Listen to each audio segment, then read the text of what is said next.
Hello, Galaxy. I'm Chris Pirillo, and this is my view in fewer than two. Threads is showing no sign of slowing down, accruing 100 million users in less than a week. Incredible. And I know some people are pushing back, saying, well, it's Facebook, and pretty soon they're just going to be shoving ads down your throat.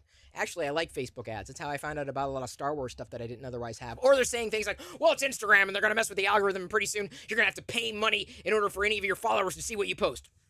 That is possible. Both are actually possible. I can't predict the future, but what I can say and point out specifically is that Threads, the people behind Threads, have strongly expressed intended support for ActivityPub, a protocol, not a platform, a protocol.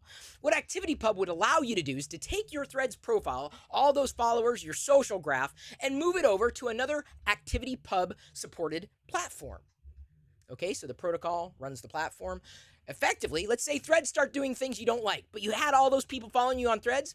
You, with ActivityPub support, would be able to take that graph and move it to, say, Mastodon, because Mastodon is built atop ActivityPub, a part of the greater Fediverse. So this is the clear differentiator. This, to me, is the strongest card that Threads has yet to play. Forget being a Twitter alternative. This is a clear differentiator. It's one of the reasons why Mastodon is my stomping ground. It's my home. I love Mastodon. Get great engagement there, especially compared to Twitter these days, or Instagram or Facebook. But Mastodon would be able to allow you to follow Threads users from Mastodon and potentially vice versa. If ActivityPub support is rolled out as seamlessly as it should be in the coming weeks, days, months, years, I don't know. Hopefully sooner rather than later. It's a boon.